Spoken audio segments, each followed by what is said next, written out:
Hi friends, இன்னைக்கு knees கிச்சனில் நம்ம பார்க்க போகிற ரெசிபி அரிசி பாதாம் பாயசம். சூப்பர் ஈஸியான இந்த ரெசிபியை நம்ம எலக்ட்ரிக் குக்கரில் எப்படி பண்ணுறதுன்னு பார்க்க போகிறோம்.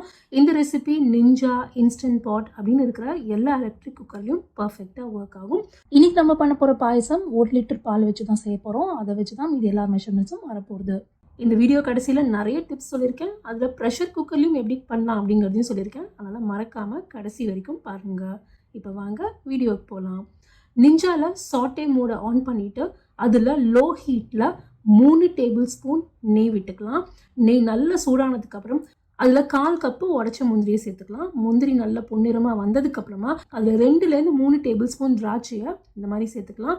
சேர்த்துட்டு திராட்சை உடனே பொரிஞ்சிடும். அது பொரிஞ்சதுக்கப்புறம் இந்த முந்திரி திராட்சை ரெண்டுத்தையும் இந்த மாதிரி ஒரு கப்பில் எடுத்து வச்சுருங்க.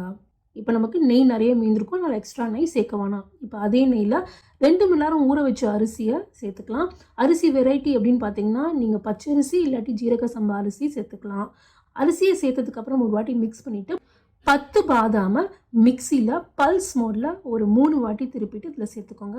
பல்ஸ் மோடில் நீங்கள் திருப்பும் போது ஒவ்வொன்றும் ஒவ்வொரு ஷேப்பில் இருக்கும். அதாவது சிலதுலாம் பவுடராக இருக்கும், சிலதுலாம் கோர்ஸாக இருக்கும், சிலதுலாம் வந்து ஹாஃப் பீசஸாக இருக்கும். அதுதான் இந்த பாயசத்துக்கு பர்ஃபெக்டான டெக்ஸ்சர். இது சேர்த்ததுக்கப்புறமா ஒரு வாட்டி மிக்ஸ் பண்ணிவிட்டு உடனேவே இதில் 1 லிட்டர் ஃபுல் க்ரீம் மில்க் சேர்த்துக்கலாம். பால் காய்ச்சணுங்கிற அவசியம் கிடையாது, அப்படியே சேர்த்துக்கோங்க. பால் சேர்த்ததுக்கப்புறம் இதில் 1/2 கப்லேருந்து 3/4 கப்பு சர்க்கரை சேர்த்துக்கோங்க. சர்க்கரை வந்து உங்கள் சாய்ஸ் படி தான். சம்டைம்ஸ் நான் இன்ஃபேக்ட் ரொம்ப கம்மியான சர்க்கரை மெஷர்மெண்ட்ஸ் தான் கொடுப்பேன், பிகாஸ் எங்களுக்கு அந்த டேஸ்ட் தான் பிடிக்கும். உங்களுக்கு வேணும்னா இன்க்ரீஸ் பண்ணிக்கோங்க. சர்க்கரைக்கு பதிலாக நீங்கள் ஸ்டீவியா இல்லாட்டி xylitol கூட சேர்த்துக்கலாம். இதை நல்லா மிக்ஸ் பண்ணிட்டு இதில் 15 சாஃப்ரானை சேர்த்துக்கலாம். அதுக்கப்புறமா அதுக்கு மேலே ட்ரைட் ரோஸ் பெட்டல். இது வந்து ஆப்ஷனல் தான், உங்ககிட்ட இல்லைன்னா விட்டுருங்க. ஒரே ஒரு ரோஸ் எடுத்துகிட்டு அதை பிச்சு போட்டு சேர்த்துக்கோங்க. உங்களுக்கு தேவைன்னா இந்த டைமில் ஏலக்காய் தூளை சேர்த்துக்கோங்க. நான் சேர்த்துக்கல, பட் ஏலக்காய் தூள் சேர்த்தாலும் நல்லாயிருக்கும். இது எல்லாத்தையும் சேர்த்துட்டு ஒரு வாட்டி மிக்ஸ் பண்ணிவிட்டு ப்ரெஷர் குக்கரை மூடிட்டு 4 நிமிஷம் ஹையில் நம்ம குக் பண்ண போகிறோம். அதுக்கப்புறமா ப்ரெஷர் நேச்சுரலாக ரிலீஸ் ஆனதுக்கப்புறம் ஓப்பன் பண்ணால் போகிறோம். இப்போ ப்ரெஷர் ரிலீஸ் ஆகிடுது, ஓப்பன் பண்ணியாச்சு. ரைஸ் பார்த்தீங்கன்னா பர்ஃபெக்டாக குக் ஆகிடுது.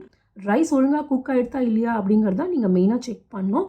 ரைஸ் குக் ஆகலைன்னா இன்னும் கொஞ்சம் கண்டினியூ பண்ணிக்கோங்க. இது வந்து கொஞ்சம் முன்ன பின்ன 1 நிமிஷம் 2 நிமிஷம் உங்களோட குக்கர் பொறுத்து, உங்களோட ரைஸ் வெரைட்டி பொறுத்து மாறலாம். இப்போ இதுக்கு மேலே நம்ம வறுத்து வச்ச முந்திரி திராட்சையை சேர்த்துக்கலாம். நீங்கள் டேஸ்ட் பண்ணி பார்த்துட்டு உங்களுக்கு கார்டமம் ஃப்ளேவர் வேணும்னா இந்த ஸ்டேஜ்லையும் நீங்கள் கார்டமம் பவுடர் ஆட் பண்ணிக்கலாம். எல்லாத்தையும் மிக்ஸ் பண்ணிட்டோன்னா நம்ம பாயசம் ரெடி. பட் நம்ம வீடியோ முடியல. இப்போ வாங்க நான் உங்களுக்கு கொஞ்சம் டிப்ஸ் சொல்கிறேன். இப்போ முதல் டிப் என்னென்னு பார்த்தீங்கன்னா, இந்த வீடியோவில் பொறுத்த மட்டும் நான் நிஞ்சாவில் இருக்கிற சிராமிக் பேஸ் பாத்திரத்தில் தான் குக் பண்ணுறேன். நிஞ்சாவில் சிராமிக் பேஸ்டும் இருக்குது, ஸ்டெயின்லெஸ் ஸ்டீலும் இருக்குது. அதே மாதிரி இன்ஸ்டன்ட் பாட்லையும் ஸ்டெயின்லெஸ் ஸ்டீல் இருக்குது, சிராமிக் இருக்குது.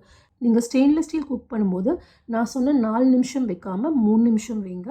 ஏன்னா ஸ்டெயின்லெஸ் ஸ்டீலில் வந்து சம்டைம்ஸ் அடிப்பிடிக்கிறதுக்கான வாய்ப்பு இருக்குது. ஸோ லெஸர் குக்கிங் டைம் பர்ஃபெக்டாக இருக்கும், பட் ரைஸ் வந்து பர்ஃபெக்டாக 3 மினிட்ஸ்லேயே குக் ஆகிடும். 2வது டிப்பு பாதாம். இந்த ரெசிபியை பொறுத்த மட்டும் நான் வந்து ஊற வைக்கல, ஸ்கின்னோட தான் சேர்க்குறேன். பட் சில பேரால் ஸ்கின்னோட சாப்பிட முடியாது. ஸோ நீங்கள் பாதாமை ஊற வச்சுட்டு ஸ்கின்னை பீல் பண்ணிட்டு, ஊற வைக்கலைன்னா 4 பல்ஸ் சொல்லியிருந்தேன், ஊற வச்சிங்கன்னா 2 பல்ஸ் போகிறோம். அதுக்கு மேலே வேணால் அப்புறம் பேஸ்ட்டாக மாறிடும். 3வது டிப்பு, இந்த ரெசிப்பியில் நான் ஒயிட் சுகர் சேர்த்துருக்கேன். நீங்கள் ஒயிட் சுகருக்கு பதிலாக ப்ரௌன் சுகரும் சேர்க்கலாம். சப்போஸ் உங்களுக்கு டயபெட்டிக் ஃப்ரெண்ட்லி வேணும் அப்படின்னா நீங்கள் ஸ்டீவியா இல்லை xylitol சேர்க்கலாம். நான் வந்து இங்கே ஆக்சுவலி xylitol தான் சேர்த்துருக்கேன். பட் நான் வந்து மெயின் ரெசிப்பியில் சுகர்னு சொன்னேன், கன்ஃபியூஸ் ஆகக்கூடாது. பட் ஸ்டீவியா xylitol சேர்க்கும்போது உங்களோட குவான்டிட்டி இப்போ நான் சொன்னதுக்கு பாதி தான் இருக்கும், அதுக்கு மேலே இருக்காது. ஏன்னா அது ரொம்ப ஸ்வீட்டாக இருக்கும். அட் த சேம் டைம் அது டயபெட்டிக் ஃப்ரெண்ட்லி. இதை பற்றி தெரிஞ்சவங்க சேர்த்துக்கோங்க. இதை பற்றி தெரியலன்னா ஒயிட் சுகர் இல்லாட்டி ப்ரௌன் சுகர் போடும். இந்த ரெசிபியை பொறுத்த மட்டும் நீங்கள் ஜாகரி சேர்க்கணும் அப்படின்னா நீங்கள் ஜாகரியை குக்கரோட சேர்க்கக்கூடாது. கம்ப்ளீட்டாக ரைஸ்லாம் குக் பண்ணிட்டு ப்ரெஷர்லாம் ரிலீஸ் ஆனதுக்கப்புறம் ஜாகரியை செப்பரேட்டாக ஒரு பாத்திரத்தில் போட்டு அதில் இருக்கிற இம்ப்யூரிட்டிஸை வடிகட்டிட்டு இதில் சேர்த்துட்டு 1 நிமிஷத்துலேருந்து 2 நிமிஷம், அதாவது ஒரு கொதி வர வரைக்கும் குக் பண்ணால் போதும். 4வது டிப்பு ஏலக்காய். நீங்கள் ஃப்ராக்ரண்ட் ரைஸ், அதாவது ஜீரக சம்பா ரைஸ் மாதிரிலாம் யூஸ் பண்ணீங்க அப்படின்னா ஏலக்காய் சம்டைம்ஸ் தேவைப்படாது. பட் இது வந்து ஒவ்வொருத்தரோட டேஸ்ட்டை பொறுத்து. அதனால் ஏலக்காய் மட்டும் கடைசியாக ஆட் பண்ணிக்கோங்க. டேஸ்ட் பண்ணிவிட்டு ஆட் பண்ணிக்கோங்க. உங்களுக்கு வந்து எந்த டைமில் வேணாலும் அதை ஆட் பண்ணிக்கலாம். 5வது டிப்பு, நான் அஃப்கோர்ஸ் இங்கே எலக்ட்ரிக் குக்கரில் தான் சொல்லி கொடுத்துருக்கேன். பட் நீங்கள் ப்ரெஷர் குக்கர்லேயும் பண்ணலாம். ப்ரெஷர் குக்கரில் பண்ணும்போது நீங்கள் கம்ப்ளீட்டாக 1 லிட்டர் மில்க் சேர்க்காமல் 1/2 லிட்டர் மில்க் சேர்த்துட்டு உங்களோட ரைஸ்க்கு எவ்வளோ விசில் தேவையோ அந்த நம்பர் ஆஃப் விசில் வச்சுக்கோங்க. சுமாராக 3லேருந்து 4 விசில் தேவைப்படும். ஸோ ரைஸ் குக்கிங் டைம் தான் அதோட குக்கிங் டைம். ரைஸ் குக் ஆகி முடிச்சுட்டு ப்ரெஷர்லாம் ரிலீஸ் ஆனதுக்கப்புறம் பேலன்ஸ் இருக்கிற பாலை தனியாக காய்ச்சிட்டு இதில் மிக்ஸ் பண்ணிட்டு தான் சேர்க்க முடியும்.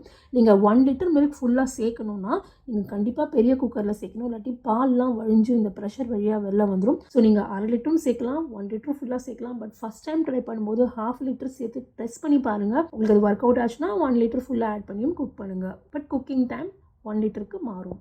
6வது டிப்பு, பாதாம் பதில் நீங்கள் முந்திரியும் சேர்த்துக்கலாம். பட் பாதாம் முந்திரி தவிர மீதி எதுவுமே வந்து அந்தளவுக்கு பர்ஃபெக்டாக இல்லை நட்ஸை பொறுத்த மட்டும். ஸோ முந்திரி சேர்க்கறதுனா அதே மாதிரி பாதாம் குவான்டிட்டியை சேர்த்துக்கோங்க. அவ்வளோதான், நம்மளோட சிம்பிள் அரிசி பாதாம் பாயசம் ரெடி. செஞ்சு பார்த்தீங்கன்னா கமெண்ட் செக்ஷனில் சொல்லுங்கள். உங்களை சீக்கிரம் இன்னொரு வீடியோவில் சந்திக்கிறேன். See you soon.